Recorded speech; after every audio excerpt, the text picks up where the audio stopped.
Hi, this is Harsh Agarwal. I'm in Auroville right now. Just started solo traveling. I started from Bangalore, took a bus, overnight journey to Pondicherry. I reached Pondicherry early morning, and then I came to Auroville because I'm staying in Auroville at a wonderful guest house of local people. It's a totally a beautiful and an absolutely different experience staying with the locals, talking to locals about how the Auroville community develops and what do people do here and how the whole spirit and vibe is around and how does it influence and affect people, and what is it there that attracts so many people to come here and visit, live, work, just dedicate their lives to this small township called Auroville. And I found out that there are people from about 100 countries who come to Auroville and dedicate their lives, spend their all of lives here, and I'm staying at a guest house called Isabalam Guest House. Yesterday morning, I first of all went to Visitor Center in the Auroville, which is near Matri Mandir. Visitor Center had a lot of cafes inside it. It's so beautiful. It's very pretty. There was this very interesting exhibition held there yesterday, which was called "From Forest to Furniture." I met this lady who collected all the fallen trees at the time of cyclone, and then she basically took those wooden planks and just straight from forest to furniture, and she made the tables, the chairs, the bed, and all the furniture pieces out of those fallen wood. And so pure, so organic and natural wood and natural furniture, which just went through the finishing process. And the exhibition was very interesting. It was quite interesting to talk to them, know their story, how they started, and how the fallen wood is being put to very good use and helping the economy develop of Auroville. So that was one thing. And then I went to an exhibition which was about the essence, the incense sticks, the paper, the lights of Auroville, which is very famous all across, especially the incense sticks. They smell so good. I bought some. I bought lavender, I bought mogra, I bought a perfume, a rolling perfume of tea tree, which is very nice. Like it feels so, it gives a very spiritual vibe inside your body. And after that, I had my salad lunch at a cafe inside of the visitor center. And after that, I had some cakes, and so all of them natural and organic. So it was interesting to taste those. And then I went to visit the Matri Mandir. Yeah, so Matri Mandir was very interesting to explore, which had a philosophy of the spiritual life, that there are no countries and no religion in existence, and then you how you just experience the life in itself, how the life teaches you its values, how you make your own values and not let anybody influence your own perception, how you perceive life, how you want the life to be, not defined by any religion or any caste background. So just experiencing the life in itself in its very own spiritual manner. So this place, Auroville, has been founded by Sri Aurobindo and the mother. And the Matri Mandir is in the center of the town, near a banyan tree, which is geographically the center of Auroville. So I explored Matri Mandir, and then because there were already bookings made for meditation, so I could not get a chance to do that. But I bought myself a pass and done the booking for Sunday. So tomorrow morning I'm going to go inside the Matri Mandir for meditation. I'm very excited to explore that. So after Matri Mandir, I went to a cafe inside visitor center, Dreamers Cafe. I was again hungry because I had to walk a lot to the Matri Mandir. And after coming back from Matri Mandir, I had lemonade and banana and walnut cake, which was interesting. Again, very organic, natural. And then I went to the solar kitchen. So the solar kitchen is a place where about 1,000 people do their lunch at at one point of time. 1,000 people altogether doing their lunch, and prepared, the whole food is prepared from the solar parabolas, the solar cooker. So I went there because I had my bus from there. I could not have lunch yesterday there because the time was already past, which is only from 12:30 to 1:30 the lunch is available. So then I went to Sadhana Forest from the solar kitchen. There's a bus which plies at 4 o'clock from solar kitchen to Sadhana Forest. So I went. It was a Friday evening, so, and Christmas, so, and it was the 12th birthday of Sadhana Forest. So there was a special presentation, the whole visit, and a vegan dinner. So it was very interesting to have that. So once when we reached Sadhana Forest, we were actually given an introduction about the whole place by their volunteers there. So Sadhana Forest is being started by an Israeli migrant who came to Auroville 12 years ago, and he saw a barren land. Okay, and he did not have any knowledge about forestry. He did not know anything about it, but all he knew was that he wanted to make a difference. And that's where the journey started of Sadhana Forest. And Sadhana Forest is now fully grown, lot of trees, so many. There is, Aviram Rosen, who is the founder of Sadhana Forest, brought life to that barren land. Now you can see so many birds chirping around. There are reptiles, there are amphibians, there are aquatic animals, there are so many dogs around. So, developing a habitat and providing a place for people to live, and developing a natural forest. And they have those very interesting huts which are quite huge.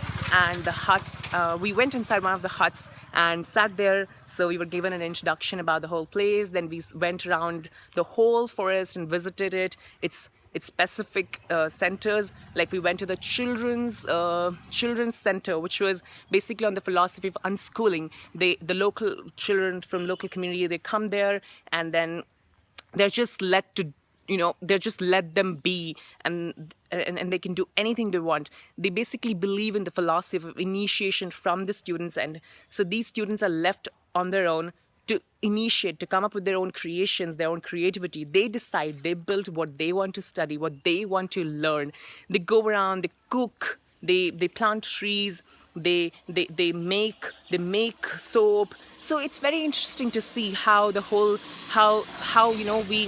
how we've been grown up in a certain environment, and how things around us influence our lifestyle, and then we make our choices. It should not be that way. That's what I've learned here.